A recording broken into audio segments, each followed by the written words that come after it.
අපි අද සාකච්ඡා කරනවා පුරවැසි අධ්‍යාපනය ප්‍රශ්න පත්‍රයේ දෙවනි කොටසේදී ඔයගොල්ලන්ට පළමු ප්‍රශ්නය හා තවත් ප්‍රශ්න 4කට පිළිතුරු සපයන්න වෙනවා. පළවෙනි ප්‍රශ්නේදී කෙටි ප්‍රශ්න 10ක් තියෙනවා. එකකට ලකුණු 2 බැගින් ලකුණු 20ක් ඒකෙදී ඔයගොල්ලන්ට හම්බ වෙනවා. ඒ වගේම අනිකුත් ප්‍රශ්න 4 සඳහා ලකුණු 10 බැගින් හම්බ වෙනවා. එතකොට 4 වරක් 10 40යි. පළවෙනි ප්‍රශ්නෙට ලකුණු 20යි. ලකුණු 60 හම්බ වෙන්නේ ඔයගොල්ලන්ට. ඒ විදිහට. එතකොට පළවෙනි ප්‍රශ්නේ අනිවාර්යයි. ඒ පළවෙනි ප්‍රශ්නය ඇතුලේ තියෙන කෙටි ප්‍රශ්න 10ට ඔයගොල්ලෝ කෙටි උත්තර සපයන්න ඕනේ. එතකොට ඔයගොල්ලෝ සපයන ඒ කෙටි උත්තර නිශ්චිත විය යුතුයි. ඒ අනුව අපි සාකච්ඡා කරන පේපර් එකේ ප්‍රශ්න පත්‍රයේ පළවෙනි ප්‍රධාන ප්‍රශ්නේ පළවෙනි අනු ප්‍රශ්නයේ සඳහන් වෙනවා ජනාධිපති ආණ්ඩු ක්‍රමයක දැකිය හැකි ප්‍රධාන ලක්ෂණ දෙකක් ලියන්න. එතකොට නංගි මල්ලි විධායකයේ ස්වරූපය අනුව ආණ්ඩු ක්‍රම ආකෘති කිහිපයක් තියෙනවා. එතකොට විධායකයේ ජනාධිපතිගෙන් සමන්විත නම් ඒක විධායක ජනාධිපති ආණ්ඩු ක්‍රමයක් විදිහටත් විධායක කැබිනට් මණ්ඩලයකින් සමන්විත නම් ඒක කැබිනට් ආණ්ඩු ක්‍රමයක් විදිහටත් මේ දෙකින්ම යුක්ත ඒවා මිශ්‍ර ආණ්ඩු ක්‍රමයක් විදිහටත් හඳුන්වනවා. එතකොට ජනාධිපති ආණ්ඩු ක්‍රමයකට උදාහරණ විදිහට අපිට ඇමරිකාව සැලකන්න පුළුවන්. ඇමරිකාවේ තියෙන්නේ විධායක ජනාධිපති ක්‍රමයක්. ඊට පස්සේ කැබිනට් ආණ්ඩු ක්‍රමයකට අපිට එංගලන්තයේ උදාහරණයට දක්වන්න පුළුවන්. මිශ්‍ර ආණ්ඩු ක්‍රමයක් තමයි ලංකාවේ තියෙන්නේ. ඔයගොල්ලෝ දන්නවා ලංකාවේ ජනාධිපති කෙනෙකුත් ඉන්නවා. කැබිනට් මණ්ඩලයකුත් තියෙනවා. ඒ අනුව ලංකාව දිහා බලලා අපිට මේකේට උත්තර සපයන්න ගොඩක් වෙලාවට වරදින්න පුළුවන්. ඒ නිසා ඇමරිකාවේ ආණ්ඩු ක්‍රමය දිහා බලලා අපි මේකට උත්තර සපයනකොට අපිට පැහැදිලි වෙනවා ජනාධිපති ආණ්ඩු ක්‍රමයක දැකිය හැකි ප්‍රධානම ලක්ෂණයක් විදිහට විධායකයේ නායකයා විදිහට ජනාධිපති ක්‍රියාත්මක වෙනවා. ඊට අමතරව විධායකය ව්‍යවස්ථාදායකයට ඍජුවම වග කියන්නේ නැහැ.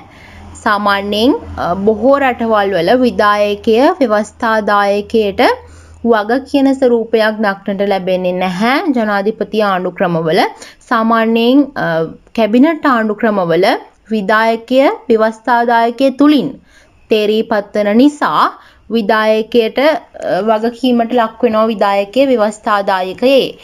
හැබැයි ජනාධිපති ආණ්ඩු ක්‍රමවල ජනාධිපති වෙනමමනේ තේරිලාපත් වෙනනේ වෙනමම මැතිවරණයකින් තේරිලාපත් වෙන හින්දා විධායකයේ ව්‍යවස්ථාදායකයට ඍජුවම වග කියන්නේ නැහැ. ඊට අමතරව ජනාධිපති විසින් විධායක බලය හසුරුවනු ලබනවා. දෙවැනි ප්‍රශ්නේ නූතන රාජ්‍යවල බලයේ විවිධ ස්වරූප දෙකක් ලියන්න. වර්තමානයේ රාජ්‍යයන් දිහා බලපුවාම අපිට පේනවා රාජ්‍යයන් ආර්ථික වශයෙන් ශක්තිමත් වෙලා තියෙනවා. දේශපාලනික වශයෙන් ශක්තිමත් වෙලා තියෙනවා. ඒ වගේම සමාජමය අතින් ශක්තිමත් වෙලා තියෙනවා. තුන්වෙනි ප්‍රශ්නේ බහු සංස්කෘතික සමාජයක දැකිය හැකි මූලික ලක්ෂණ දෙකක් ලියන්න. එතකොට සංස්කෘතියක් කියලා කියන්නේ සිරිත් විරිත් සම්ප්‍රදායන් ආගම් වලින් සමන්විත ඒවා. එතකොට බහු සංස්කෘතියක් තුල ඒ කියන්නේ සංස්කෘතීන් කිහිපයක් තියෙන සමාජයක දැකිය හැකි මූලික ලක්ෂණ විදිහට අපිට ආගම් කිහිපයක් තියෙන්න පුළුවන්. එතකොට සංස්කෘතීන් ගණනාවක් තියෙන්න පුළුවන්. විවිධ ජන වර්ග ජීවත් වෙනවා. මෙනාදී විදිහට අපිට ඒ ලක්ෂණ සලකලා බලන්න පුළුවන්. ඊළඟ ප්‍රශ්නෙන් අපෙන් අහනවා භාණ්ඩ හෝ සේවා නිෂ්පාදනය සඳහා යොදා ගන්නා ප්‍රධාන ශිල්ප ක්‍රම දෙකක් නම් කරන්න. එතකොට ඕගොල්ලෝ දන්නවා භාණ්ඩයක් කියන්නේ මොකක්ද සේවාවක් කියන්නේ මොකක්ද. එතකොට භාණ්ඩයක් කියලා කියන්නේ ස්පර්ශය කළ හැකි ද්‍රව්‍යයක්. සේවාවක් කියලා කියන්නේ ස්පර්ශය කළ නොහැකි යම්කිසි සේවාවක් සපයනවා මිනිසුන්ටනේ. එතකොට ඒකට උත්තරේ වෙන්නේ ශ්‍රම සූක්ෂම සහ ප්‍රාග්ධන සූක්ෂම. ශ්‍රම සූක්ෂම කියලා කියන්නේ ශ්‍රමය, ප්‍රාග්ධනය කියලා කියන්නේ මුදල් විදියට අපිට සරලව හඳුන්වන්න පුළුවන්. එතකොට භාණ්ඩ හා සේවා නිෂ්පාදනයේදී අපිට ගොඩාක්ම වැදගත් වෙන්නේ ප්‍රාග්ධනයයි ශ්‍රමයයි. පස්වෙනි ප්‍රශ්නේ ජොහාන් ගැල්ටුන්ගේ ත්‍රිකෝණ අරගල ගැටුම් ආකෘතියේ අංග දෙක ලියන්න. සාමාන්‍යයෙන් මෙහෙම ප්‍රශ්න ඔයගොල්ලන්ට මෙහෙම ප්‍රශ්න වලදී ලේසියෙන් උත්තරේ ගන්න පුළුවන්. මොකද උත්තරේ නිශ්චිත නිසා. එතකොට සන්දර්භය, ආකල්ප, චර්යාව තමයි මේකේ පිළිතුර වෙන්නේ. ඔයගොල්ලන්ට මේකෙන් කැමති උත්තර දෙකක් සපයන්න පුළුවන්. වර්තමාන රාජ්‍යවල ක්‍රියාත්මක වන නීතියේ මූලාශ්‍ර දෙකක් ලියන්න. එතකොට නීතිය කියලා කියන්නේ බලාධිකාරී ලියවිල්ලක්. සාමාන්‍යයෙන් අපේ රටේ නම් නීතිය ලිඛිතයි. ඒ කියන්නේ ලේඛනයක සඳහන් වෙලා තියෙනවා. සමහර රටවල නීතිය ලිඛිත වෙලා නැහැ. සාමාන්‍යයෙන් බ්‍රිතාන්‍යයේ තියෙන අලිඛිත සම්ප්‍රදායක්, නීති සම්ප්‍රදායක්. එතකොට වර්තමාන රාජ්‍යයන්වල ක්‍රියාත්මක වන නීතියේ මූලාශ්‍ර දෙකක්. ආණ්ඩුක්‍රම ව්‍යවස්ථාව තමයි ප්‍රධානම නීති මූලාශ්‍රය බවට පත් වෙන්නේ. ඊට පස්සේ සමහර රටවල් වල ආගම නීති මූලාශ්‍රයක් බවට පත් වෙලා තියෙනවා. ආගමින් තහනම් කරලා තියෙන දේ නීතියෙන් තහනම් කරපු රටවල් තියෙනවා. හැබැයි සමහර රාජ්‍යයන් වල ආගම පැත්තකින් තියලා නීතිය වෙනම සකස් කරපු රාජ්‍යයන් තියෙනවා. සමහර රාජ්‍යයන් වල ආගමයි නීතියයි යම් පමණකට තමයි සම්බන්ධතාවයක් දක්වන්නේ. ඇතැම් රාජ්‍යවල නීතිය කියලා කියන්නේ ආගමමයි. එතකොට ආගමත් නීති මූලාශ්‍රයක් වෙන අවස්ථා තියෙනවා. ඊට අමතරව සිරිත් විරිත් සම්ප්‍රදායන් නීතිය බවට පත් වෙන අවස්ථා තියෙනවා. ඊට පස්සේ නඩු තීන්දුව නීති මූලාශ්‍රයක් බවට පත් වෙන්න පුළුවන්. මොකද සමහර අවස්ථාවන් වල ගැටලුවක් උද්ගත වුණාම ඒ ගැටලුව ආණ්ඩුක්‍රම ව්‍යවස්ථාවේ හරි වෙනත් පනතක හරි සඳහන් වෙලා නැතිනම් නඩු තීන්දුව නීතිය නීති මූලාශ්‍රයක් බවට පත් වෙන අවස්ථා තියෙනවා. එතකොට ඒ බඳු අවස්ථාවක් යලිමතු වුණොත් එහෙම අර කලින් දීපු ඒ බඳු සමාන අවස්ථාවේ නඩු තීරණය සලකලා බලලා තමයි ඊගාව නෛතික කාරණය විසඳා ගනු ලබන්නේ. අනුව නීතියේ මූලාශ්‍ර විදිහට ආණ්ඩුක්‍රම ව්‍යවස්ථාදායකයන් මගින් සම්මත කරගන්න පනත්, ඊට පස්සේ ආගම, සිරිත් විරිත් සම්ප්‍රදායන්, නඩු තීන්දුව මේ ආදී විදිහට ඔයගොල්ලන්ට දක්වන්න පුළුවන්. 1948 සෝල්බරි ආණ්ඩුක්‍රම ප්‍රතිසංස්කරණයේ පාර්ලිමේන්තුවේ ද්විත්ව මණ්ඩල නම් කරන්න. 1948 ඉංග්‍රීසීන් විසින් අපිට සෝල්බරි ආණ්ඩුක්‍රම ව්‍යවස්ථාව හඳුන්වලා දෙනවා. ඒකේ ව්‍යවස්ථාදායකයා අපි හඳුන්වනවා පාර්ලිමේන්තුව කියලා. පාර්ලිමේන්තුවේ බ්‍රිතාන්‍යයේ විදිහට මණ්ඩල දෙකක් තියෙනවා. බොහෝ රටවල ව්‍යවස්ථාදායකයේ මණ්ඩල දෙකක් තිබුණා. ඒ අනුව බ්‍රිතාන්‍ය ආකෘතියට අනුව ලංකාවට හඳුන්වලා දෙන පාර්ලිමේන්තුවේ ද්විත්ව මණ්ඩල ව්‍යවස්ථාදායකයක් තමයි හඳුන්වලා දෙන්නේ. එතකොට ඒකේ පළමු මණ්ඩලය සහ දෙවන මණ්ඩලය කියලා මණ්ඩල දෙකක් තිබුණා. ඒකෙන් පළවෙනි මණ්ඩලය මහජන මන්ත්‍රී මණ්ඩලය විදිහටත්, දෙවනි මණ්ඩලය සෙනට් මණ්ඩලය, එහෙම නැත්නම් උත්තර මන්ත්‍රී මණ්ඩලය විදිහටත් හඳුන්වනු ලැබුවා. මානව අයිතිවාසිකම් දිනා ගැනීම සම්බන්ධයෙන් වැදගත් වෙන ඓතිහාසික අවස්ථා දෙකක් ලියන්න. ඕගොල්ලෝ දන්නවා. එතකොට මානව අයිතිවාසිකම් කියලා කියන්නේ මිනිසුන්ට ඉබේ ලැබිච්ච දෙයක් නෙමෙයි. මිනිස්සු අරගල කරලා සටන් කරලා ලබාගත් දෙයක්. ඒ සම්බන්ධයෙන් බෙහෙවින්ම වැදගත් වෙන්නේ 1215 මැග්නා කාර්ටා ගිවිසුම. ඊට පස්සේ 1689 බ්‍රිතාන්‍ය අයිතිවාසිකම් පනත, 1917 රුසියානු විප්ලවය, 1776 ඇමරිකානු නිදහස් සටන, 1789 ප්‍රංශ විප්ලවය. එතකොට මම හිතනවා ඕගොල්ලෝ මේ සම්බන්ධයෙන් ඓතිහාසික කතා පුවත් දන්නවා ඇති කියලා. ඒ නිසා මේ අතුරින් දෙකක් ඕගොල්ලන්ට මේ සඳහා උත්තර විදිහට ලියන්න පුළුවන්. මිනිසාට පරිසරයෙන් ලැබෙන සේවා දෙකක් ලියන්න. එතකොට මේ වගේ ප්‍රශ්නයක් ආපුවාම නංගි මල්ලි ඕගොල්ලෝ තර්කානුකූලව හිතලා සාමාන්‍යයෙන් තමන්ගේ දැනුම මම ගොඩක් දේවල් දන්නවා කියන මට්ටමේ පිළිතුරක් සපයන්න ඕනේ. ඔය පොඩි පන්තිවල පරිසරය පේපර් එකකට උත්තර ලියනවට එහා ගිහිල්ලා. එතකොට මිනිසාට පරිසරයෙන් ලැබෙන සේවාවන්, ආර්ථික උපකාරක සේවා අපිට ලබා ගන්න පුළුවන් පරිසරයෙන්. ඒ කියන්නේ ආර්ථිකය වර්ධනය කර ගැනීමේ අරමුණෙන්. හිතන්නකෝ ගලා යන ජලයෙන් අපි පානීය ජල බෝතල් සකස් කරලා විකුණනවා. ඒක එතකොට ආර්ථිකමය වශයෙන් පරිසරය අපට උපකාර කරන අවස්ථාවක්. ඊට පස්සේ මිනිසාට පරිසරයෙන් ලැබෙන සේවාවන් ලියන්න තියෙද්දී ඒ වගේ ඒවා තමයි ලියන්න පුළුවන්. ඊට පස්සේ අපද්‍රව්‍ය අවශෝෂණ සේවා. ඒ කියන්නේ අපි බැහැර කරන අපද්‍රව්‍ය පරිසරය විසින් අවශෝෂණය කරනවා. එතකොට උදාහරණයක් විදිහට අපි ශ්වසනය සඳහා ඔක්සිජන් ලබා ගන්නවා. හැබැයි අපි පිට කරන්නේ කාබන් ඩයොක්සයිඩ්. එතකොට අපි පිට කරන කාබන් ඩයොක්සයිඩ් පරිසරයේ තියෙන ශාක මගින් නැවත උරා ගන්නවානේ. එතකොට ඒ විදිහට අපිට දක්වන්න පුළුවන් ආර්ථික උපකාර සේවා අපිට කරනවා පරිසරය මගින් අපද්‍රව්‍ය අවශෝෂණය කරගන්නවා. ඊට අමතරව 10 වෙනි ප්‍රශ්නයෙන් අපිට අහනවා එක්සත් ජාතීන්ගේ සංවිධානයේ ප්‍රධාන ආයතන දෙක ලියන්න. ප්‍රධාන ආයතන කිහිපයක් තියෙනවා. එතකොට එක්සත් ජාතීන්ගේ මහා මණ්ඩලය, ඊට පස්සේ ආර්ථික හා සමාජ මණ්ඩලය, ඊට පස්සේ ආරක්ෂක මණ්ඩලය, භාරකාර මණ්ඩලය, මේ ආදී විදිහට ඔයාට දෙකක් ලියන්න පුළුවන්. දෙකයිනේ අහන්නේ නිසා නිශ්චිතම පිළිතුරු දෙක මහා මණ්ඩලය ආරක්ෂක මණ්ඩලයේ විදිහට ලිව්වොත් ඕගොල්ලන්ට ලකුණු හම්බ වෙනවා. ඒ අනුව පළවෙනි ප්‍රධාන ප්‍රශ්නෙට ප්‍රශ්න 10ක් තියෙනවා. ලකුණු 2 බැගින් ඕගොල්ලන්ට ලකුණු 10ක් හම්බ වෙනවා.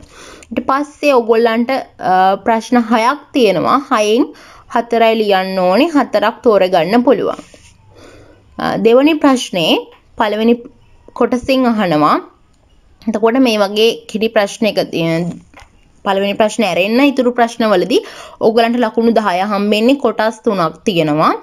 ඒකේ පළවෙනි කොටසට ලකුණු 2ක් හම්බ වෙනවා. ඒ ලකුණු 2 හම්බෙන ප්‍රශ්නෙට ඕගොල්ලෝ කෙටි උත්තර ලියන්න ඕනේ. දෙවෙනි ප්‍රශ්නේ අහන කියන්නේ දෙවෙනි අණු කොටසට ලකුණු 3ක් හම්බ වෙනවා. ඒකෙදී ඕගොල්ලෝ ඇතැම් ප්‍රශ්නවල කෙටි පැහැදිලි කිරීමක් අපේක්ෂා කරනවා. ඇතැම් ප්‍රශ්නවල කෙටි පිළිතුරු ලියන්න තියෙනවා. හැබැයි ඒකේ පිළිතුරු 3ක් අපේක්ෂා කරන අවස්ථා තියෙනවා. කෙටි පිළිතුරු ලියන්න තියෙනවා නම් ඕගොල්ලෝ මතක තියාගන්න ඒ ප්‍රශ්නෙට කෙටි පිළිතුරු 3ක් සපයන්න ඕනි. ගාන දාලා නැත්නම් 3ක් හෝ 3ට වැඩිය සපයන්න ඕනි. එතකොට ලකුණු හම්බෙන්නේ ඕගොල්ලන්ට එකට එක බැගින් බොහෝ අවස්ථාවන් වලදී. ඊට පස්සේ තුන්වෙනි කොටසේදී ඕගොල්ලන්ට ලකුණු 5ක් හම්බ වෙනවා. මේක ඕගොල්ලෝ පැහැදිලි කිරීමක් සහිතව සිදු කරන්න ඕනේ. එතකොට දෙවැනි ප්‍රශ්නේ පළවෙනි එකකින් අහනවා මිනිසා සතු නීතිමය යුතුයකම් දෙකක් ලියන්න. එතකොට නෛතිකමය වශයෙන් ඕගොල්ලෝ රාජ්‍යයට තමන්ගේ ආණ්ඩුවට යුතුයකම් ඉටු කරන්න ඕනේ. ඒ බඳු යුතුයකම් මොනවද කියලා අහනවා. සාමාන්‍යයෙන් පුද්ගලයෙක් විදිහට ඕගොල්ලෝ ආණ්ඩුක්‍රම ව්‍යවස්ථාවේ සඳහන් නීතීන් ආණ්ඩුක්‍රම ව්‍යවස්ථාමය මූලධර්මයන් ආරක්ෂා වන විදිහට කටයුතු කරන්න ඕනේ. ඒක පුද්ගලයෙක් යුතුයකමක්. ඊට අමතරව ඒ සිවිල් පැත්තෙන් ඊට පස්සේ අපරාධමය පැත්තෙන් අපරාධ නඩු විධාන සංග්‍රහය, එතකොට දණ්ඩ නීති සංග්‍රහය මේ ආදී විවිධාකාර පනත් මගින් තහනම් කරලා තියෙන ක්‍රියාවන් නොකර සිටීමෙන් සහ අපිට නීතිය මගින් කරන්න කියලා තියෙන දේවල් නිවැරදිව නිසියාකාරව ඉටු කිරීම මගින් රාජ්‍යයට නෛතිකමය වශයෙන් යුතුයකම් ඉටු කිරීමේ හැකියාවක් තියෙනවා. ඊට පස්සේ අපි නීතියට ගරු කරන්න ඕනේ නේ, ගෞරව කරන්න ඕනේ, ඒක ආරක්ෂා කරන්න ඕනේ. નિયમિત විදිහට අපි බදු ගෙවීම් සිද්ධ කරන්න ඕනේ. කියන්නේ නීතිය මගින් අපිට නියම කරලා තියෙන වගකීමක් තමයි බදු ගෙවීම. එතකොට මේ වගකීම පැහැර නොහැර කටයුතු කිරීම අපි රජයට කරන යුතුයකමක් බවට පත් වෙනවා.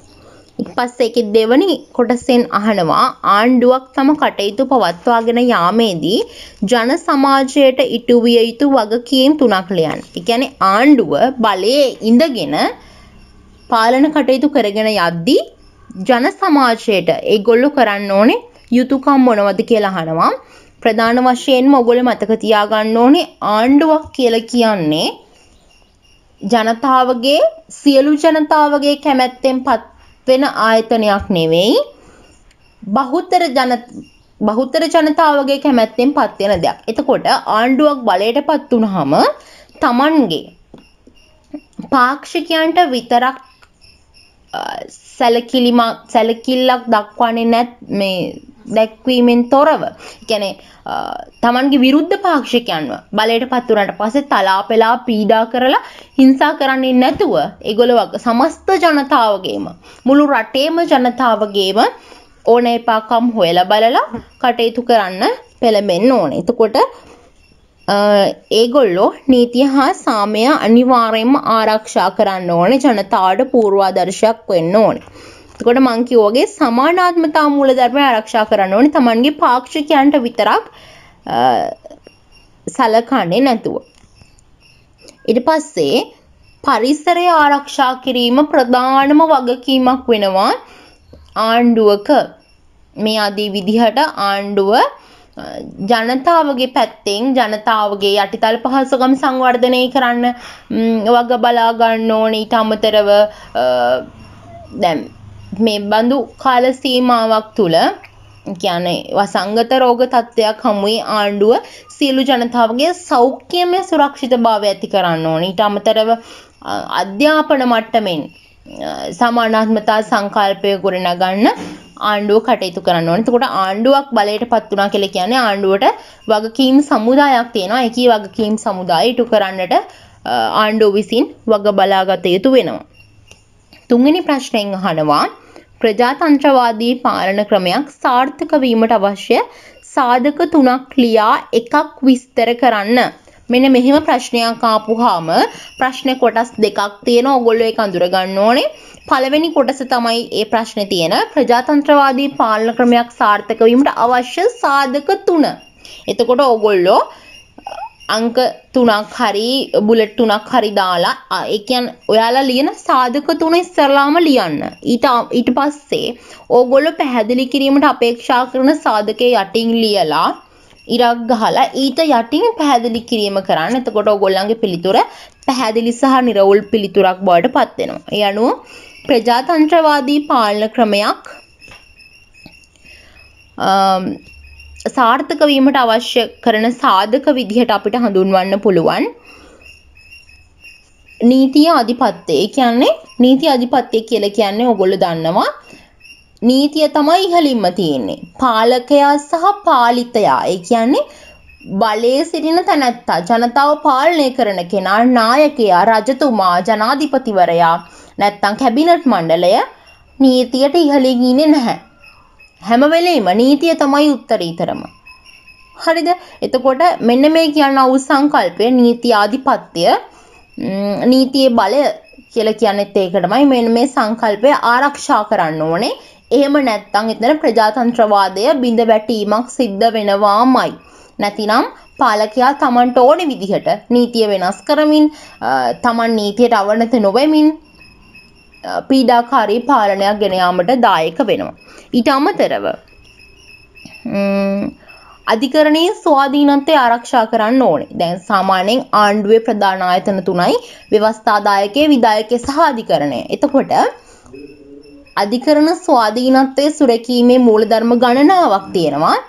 අධිකරණයේ කටයුතු වලට ව්‍යවස්ථාදායකය හා විධායකය මැදිහත් වීමෙන් වළකින්න ඕනේ. එතකොට විනිසුරුවන් පත් කරන ආකාරය, විනිසුරුවන් ඉවත් කරන ආකාරය, විනිසුරුවන්ගේ සේවයේ සුරක්ෂිතභාවය රඳා පවතින්නේ මෙන්න මේ කියනවා ව්‍යවස්ථාදායකය හා විධායකයේ බලපෑමෙන් තොරව අධිකරණයේ ස්වාධීනත්වය ආරක්ෂා වුණොත්. දැන් ඔයගොල්ලන්ට හිතෙන්න පුළුවන් අධිකරණයේ ස්වාධීනත්වය, අධිකරණය කොහොමද ස්වාධීන වෙන්නේ? අධිකරණයට හිතන්න විදිහක් නැහැ. අධිකරණය කියන්නේ ජීවිතයක් නෙමෙයිනේ කියලා. මේකෙන් අදහස් කරන්නේ සංකල්පය අධිකරණයේ ස්වාධීනත්වය කියලා හැඳින්වුවට නංගි මල්ලි. අධිකරණ විනිසුරුවන්ගේ ස්වාධීනත්වය තමයි මේකී සංකල්පයෙන් වක්‍රාකාරව අපේක්ෂා කරන්නේ. නිසා අධිකරණයේ ස්වාධීන වුණේ නැත්නම් අධිකරණයේ තීරණවලට ව්‍යවස්ථාදායකයා හා විධායකයෙක් එකඟ වුනේ නැත්නම් අධිකරණයට බලපෑම් කරනවා නම් ව්‍යවස්ථාදායකයා හා විධායකයා මෙන්න මේ තීරණය ලබා දෙන්න. අපිට ඕනේ තීරණය තමයි අධිකරණය විසින් ලබා දිය යුත්තේ කියන මතයේ ඉන්නවා නම් එතන ප්‍රජාතන්ත්‍රවාදය ආරක්ෂා වෙලා නැහැ. ඊට අමතරව පාලනයේ විනිවිදභාවයක් තියෙන්න ඕනේ. ඒ කියලා කියන්නේ පාලනය කියන දේ කරන දේ කියන ඒ වගේම මූල්‍යමය විනිවිදභාවයක් තියෙන්න ඕනේ. කොහොමද රාජ්‍ය මුදල් පරිහරණය කරන්න කියලා ජනතාවට විවෘත වෙන්න ඕනේ. ඊට පස්සේ තොරතුරු දැනගැනීමේ අයිතිය ජනතාවට ලබා දෙන්න ඕනේ. එතකොට ප්‍රජාතන්ත්‍රවාදය ආරක්ෂා වෙනවා.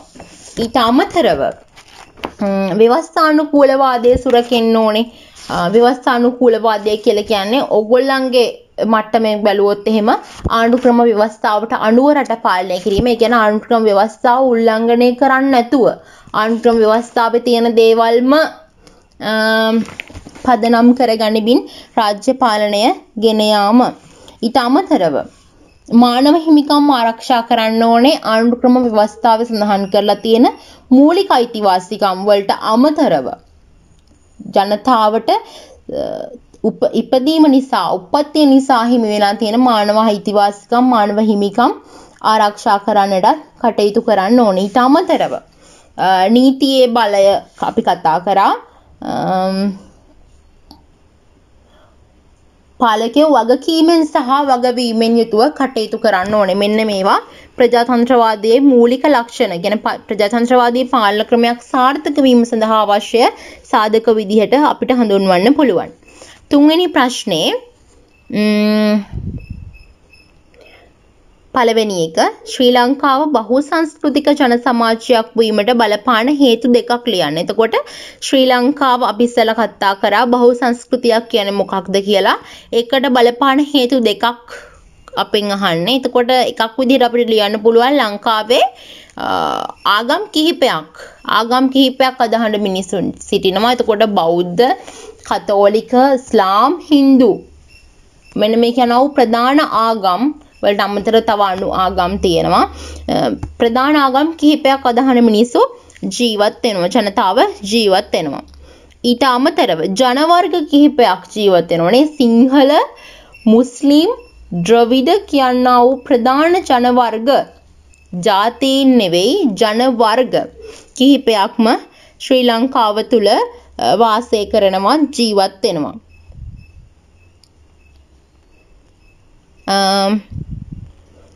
ඊට අමතරව අපිට ලියන්න පුළුවන් යම් ආක්‍රමණ නිසා ලංකාවේ පිහිටීම නිසා එතකොට සංක්‍රමණයන් හේතුවෙන් ශ්‍රමිකයන් ගෙන්වා ගැනීම හේතුවෙන් ලංකාවේ බහුසංස්කෘතික ජන සමාජයක් ගොඩනැගුණා කියලා. එතකොට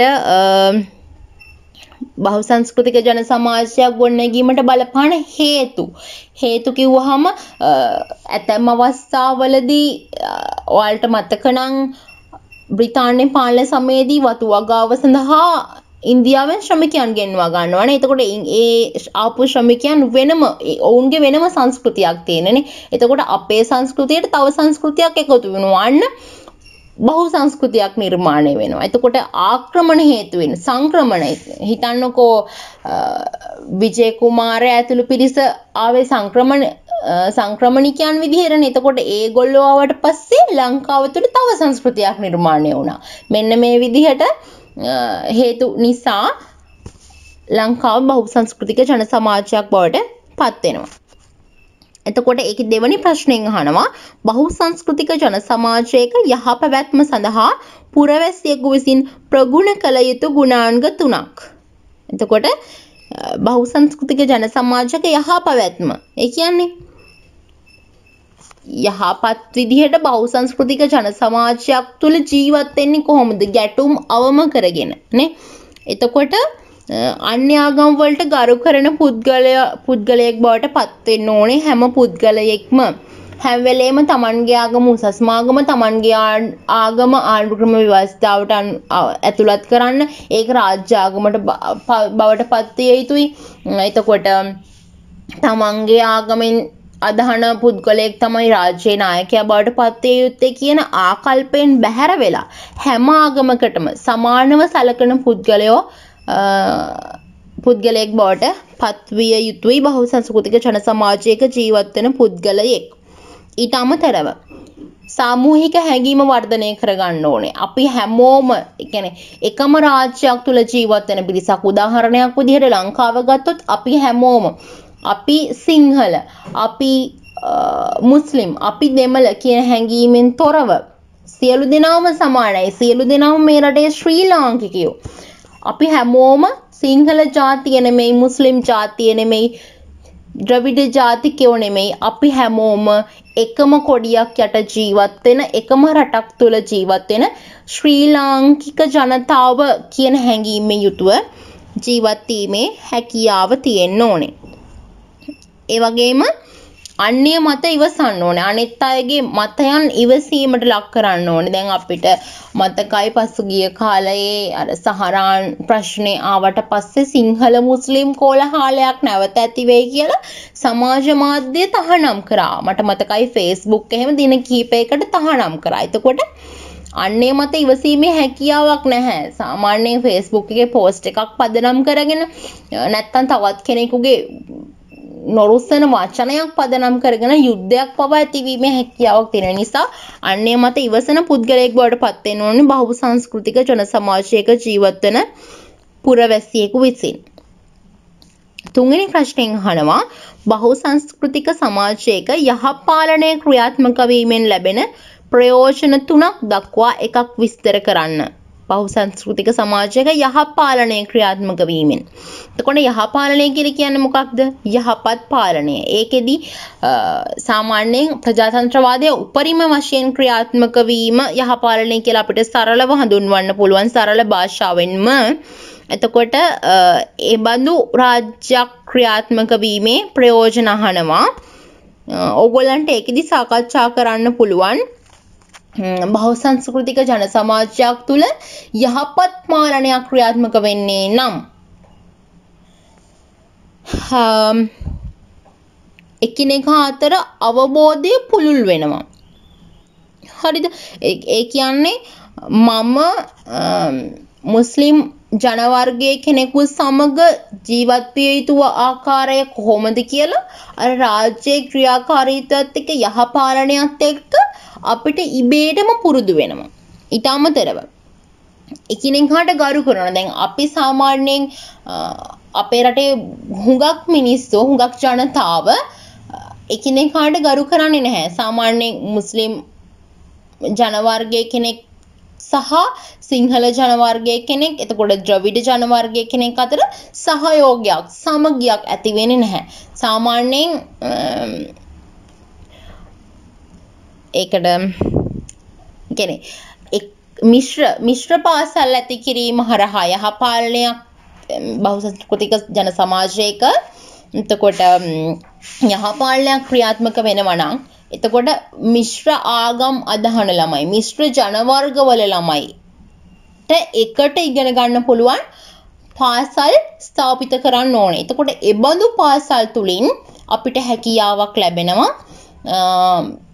මොකද කියන්නේ එකිනෙකාට ගරු කරන, එකිනෙකාගේ ආගම් චාරිත්‍ර සමග මේ පිළිබඳ අවබෝධයක් ලබා ගන්න. එතකොට ඒ ළමයි ලොකු වෙනකොට සාමාන්‍යයෙන් සමාජය තුළ මේ පවතින තරමේ ගැටුම් පවා අවම වීමේ හැකියාවක් පවතිනවා. ඊට අමතරව විනිවිද භාවයක් තියෙන ඕනේ යහපාලන මේ බඳු පාලන සමාජයක. එතකොට ඇතුලේ එකයි එළියට පිටට තව එකකුයි පාලනය තුල තියෙන විදිහක් නැහැ. එතකොට මීට අමතරව මගේ මතයක් කිව්වොත් එහෙම දැන් බහුසංස්කෘතික ජන සමාජයක්නේ අපේ රටේ තියෙන්නේ. එතකොට ආගම් පදනම් කරගෙන, ජන වර්ග පදනම් කරගෙන දේශපාලන පක්ෂ බිහිවීමෙන් වළකින්න ඕනේ. මෙකී කියන්නා වූ ජනවර්ග මත පදනම් වූ, ආගම් මත පදනම් වූ දේශපාලන පක්ෂ තුලින් යහපාලනය බිඳ වැටෙන්න පුළුවන්. ලංකාවෙන් උදාහරණ කිහිපයක්ම සපයන්න පුළුවන්. ඕගොල්ලන්ට යහපාලනය කියන ඒ ප්‍රශ්නේදී පාලනයේ මේ විනිවිද භාවය සම්බන්ධයෙන් කතා කරත්, දේශපාලන පක්ෂ බිහිවීමෙන් වැළැක්විය යුතුයි කියන කාරණේ සාකච්ඡා කරත් ඕගොල්ලන්ට දෙකටම මේ උදාහරණ සම්බන්ධ කරගන්න පුළුවන්.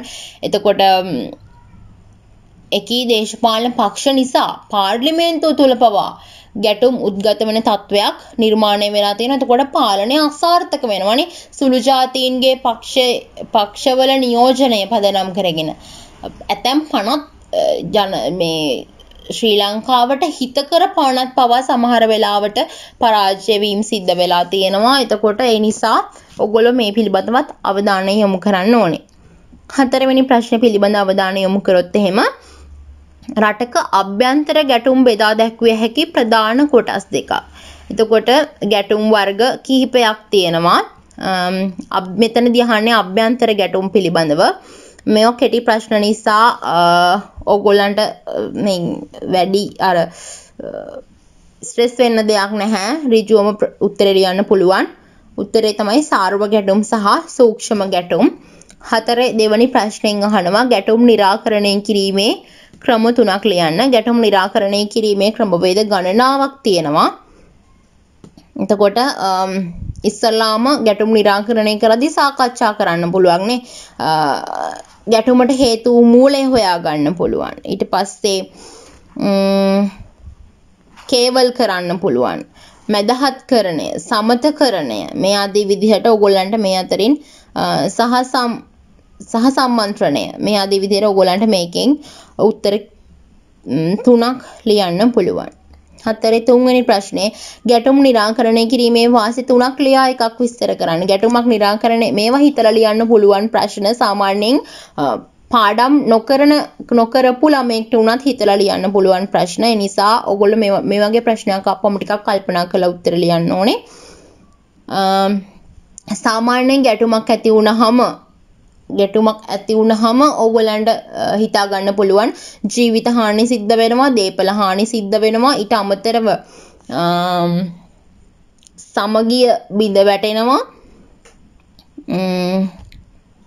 මානසික ආතතිය වැඩි වෙනවා, ඊට අමතරව අන් අයගේ ආත්මගරුත්වයට යම් හානි සිද්ධ වෙන්න පුළුවන්. දෙපාර්ශවය අතර සිදුවන වාක් මාලාව අණුව සහ දැන් හිතන්නකෝ නිකරුණේ වැදගත් විදිහට ජීවත් වෙන පුද්ගලයෙක් සමග බීමත් මිනිසෙක් ගැටුමකට එනවා. එතකොට අර වැදගත් විදිහට ජීවත් වෙන පර්සනැලිටි එකක් තියෙන මිනිස්යාගේ ආත්මගරුත්වය සම්පූර්ණයෙන්ම බිඳ වැටීමට ලක් වෙන්න පුළුවන්. ඒ දිහා බලාගෙන ඉන්න පුද්ගලයන්ගේ හිත ඇතුලේ. නිසා පුද්ගලයන්ගේ ආත්මගරුත්වය බිඳ වැටීමට ලක් වෙන්න පුළුවන්. එතකොට මේ බඳු දේවල් ඔයගොල්ලන්ට පැහැදිලි කිරීම පහසුයි අපිට සමාජයේ දිනෙදා අත්විඳීමට තිබෙන දේවල් නිසා. පස්වෙනි ප්‍රශ්නයට අවධානය යොමු කරනවා. ශ්‍රී ලංකාවේ ඉහළම අධිකරණය වන ශ්‍රේෂ්ඨ අධිකරණයේ සිට බලතල දෙකක් ලියන්න. එතකොට ශ්‍රී ලංකාවේ අධිකරණ පද්ධතියක් තියෙනවා. අධිකරණ පද්ධතිය පිළිවෙලට පෙළගස්සනවා. ශ්‍රේෂ්ඨ අධිකරණය, අභියාචන අධිකරණය, මහා අධිකරණය මේ ආදී විදිහට. එතකොට අපේ රටේ ඉහළම අධිකරණය වෙන්නේ ශ්‍රේෂ්ඨ අධිකරණය. එතකොට ශ්‍රේෂ්ඨ අධිකරණයේ බලතල රාශියක් තියෙනවා. එතකොට ශ්‍රේෂ්ඨ අධිකරණයට තමයි තියෙන්නේ අවසාන අභියාචනාධිකරණ බලතල. ඒ කියන්නේ අභියාචනා බලතල තියෙනවා, අභියාචනාධිකරණ බලතල තියෙනවා අභියාචනාධිකරණයට. හැබැයි කියන්නේ ඔයගොල්ලන්ට ඒක තේරුම් නැත්නම් මම පැහැදිලි කරන්නම්. සාමාන්‍යයෙන් අපිට පුළුවන් අපේ රටේ ප්‍රාථමික අධිකරණ සහ මහා අධිකරණ, පළාත්බද්ධ මහා අධිකරණ මේ ආදී විදිහට අධිකරණ පද්ධතියක් හරහා අපේ ගැටලුව निराකරණය කරගන්න. හැබැයි පැමිණිලි පාර්ශවයේ විදිහට පැමිණිල්ල දාන අපිට හරි නැත්තම් විත්තිකාර පාර්ශවයට හරි එකී නඩුව තුලින් නඩු තීරණය තුලින් සෑහීමකට පත්වීමට නොහැකි නම් අපිට පුළුවන් අභියාචනාධිකරණයේ අභියාචනාවක් ගොනු කරන්න. එතකොට අභියාචනාධිකරණයේ අභියාචනාවක් ගොනු කරනවා. දැන් හිතන්නකෝ මම ඒ කියන පුද්ගලයා බීට විරුද්ධව නඩුවක් දානවා. එතකොට විනිසුරුවරයා බීට පක්ෂපාතීව කියන්නේ දී වැරදිකාරයා නෙමෙයි කියලා නඩු තීරණය ලබා දෙනවා. හැබැයි එතකොට ඒකෙන් සෑහීමකට පත් වෙනවද? පැමිණිල්ල දාන පුද්ගලයා බීට පක්ෂපාතීව නඩු තීරණය ලැබුණොතින් සෑහීමකට පත් වෙන්නේ නැහැ. එතකොට ඒට පුළුවන් ගිහලා අභියාචනාධිකරණේ නැවත අභියාචනාවක් ගොනු කරන්න. හැබැයි අභියාචනාධිකරණයත් කියනවා නම් අභියාචනාධිකරණයත් බීට පක්ෂපාතීව තීරණය ලබා දෙනවා නම් ඒ කියන පුද්ගලයාට පුළුවන් නැවත ශ්‍රේෂ්ඨ අධිකරණයේ අභියාචනා කරන්න. හැබැයි ශ්‍රේෂ්ඨාධිකරණයේ තීරණය තමයි අවසාන තීරණය බවට පත් වෙන්නේ. ශ්‍රේෂ්ඨාධිකරණයේ තීරණයකින් සෑහීමකටපත් නොවන පුද්ගලයෙකුට නැවත අභියාචනාවක් ගොනු කරන්න වෙනත් ඉහළ උසාවියක් නැහැ. එතකොට අවසානාත්මක අභියාචනාධිකරණ බලතල තියෙන්නේ ශ්‍රේෂ්ඨාධිකරණයට. ඊට අමතරව උපදේශාත්මක අධිකරණ බලය තියෙනවා ශ්‍රේෂ්ඨාධිකරණයට. ඒ කියලා කියන්නේ යම් කරුණු සම්බන්ධයෙන් උපදේශ ලබා දීමේ හැකියාව ශ්‍රේෂ්ඨාධිකරණයට තියෙනවා. ඊට අමතරව රීති සැකසීමට බලය තියෙනවා. මේ ආදී විදිහට ශ්‍රේෂ්ඨාධිකරණයේ බලතල ඕගොල්ලන්ට සඳහන් කරන්න පුළුවන්. ඒකේ දෙවෙනි ප්‍රශ්නේ අහනවා අධිකරණය හා සම්බන්ධ නීතිය ක්‍රියාවට නංවන ප්‍රධානීන් තිදෙනා නම් කරන්න. අධිකරණය හා සම්බන්ධ නීතිය ක්‍රියාවට නංවන්නේ නීතිපතිතුමා. ඊට අමතරව අධිකරණ අමාත්‍යවරයා සහ අග්‍ර විනිශ්චයකාරවරයා. පහේ තුනෙන් අහනවා වර්තමාන රාජ්‍යවල අධිකරණයේ ස්වාධීනත්වය සඳහා ගෙන ඇති පියවර 3ක් ලියා එකක් විස්තර කරන්න. එතකොට අධිකරණයේ ස්වාධීනත්වය උදෙසා අධිකරණ සේවා කොමිෂන් සභාවක් පිහිටුවලා තියෙනවා. ඊට අමතරව අධිකරණයට විනිසුරුවන් පත් කිරීම උදෙසා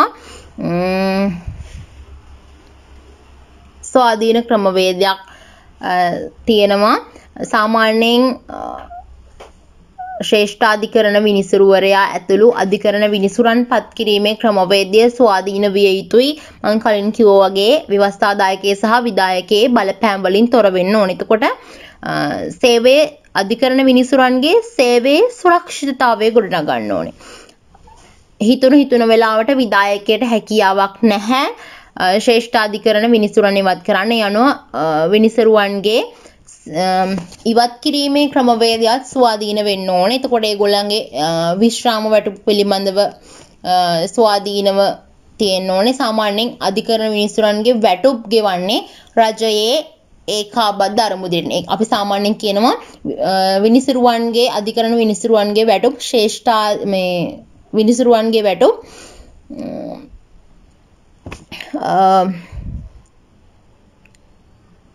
වැය බරක් වෙනවා කියලා මං අරින් කිව්ව අරමුදලට. ඊට පස්සේ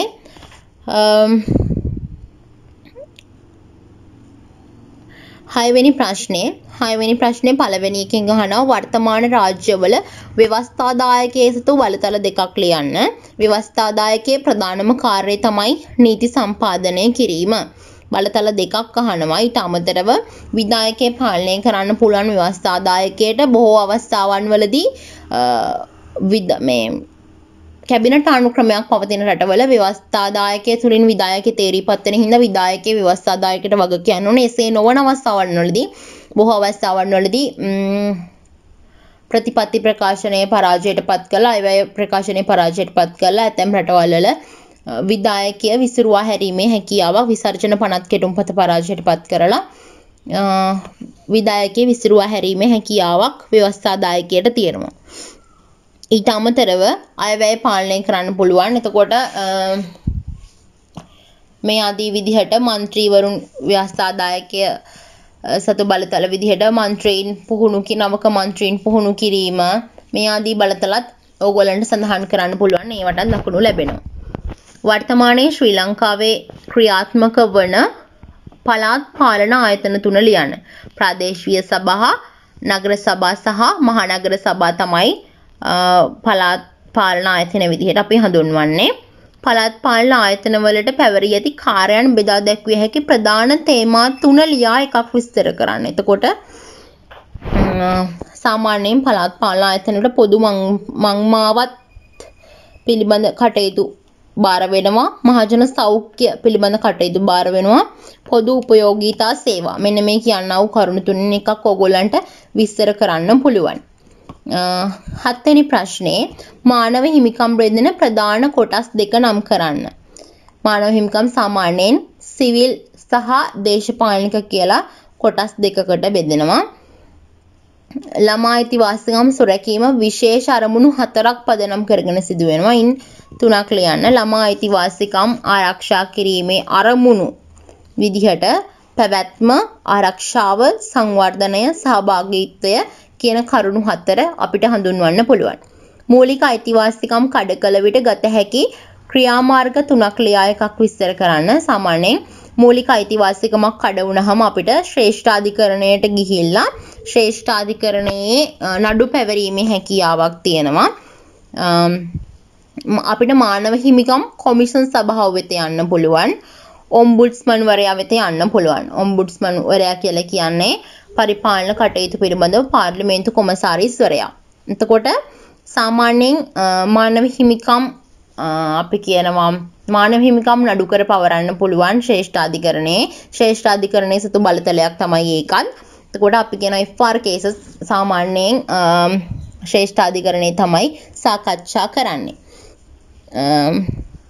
මේ ආදී විදිහට අපිට දෙවැනි කොටස සාකච්ඡා කිරීමේ හැකියාවක් තියෙනවා. ඕගොල්ලන්ට පහසු ප්‍රශ්න 4ක් පළවෙනි ප්‍රශ්න අනිවාර්ය නිසා ඕගොල්ලෝ ඒක අනිවාර්යෙන් උත්තර ලියන්න ඕනේ.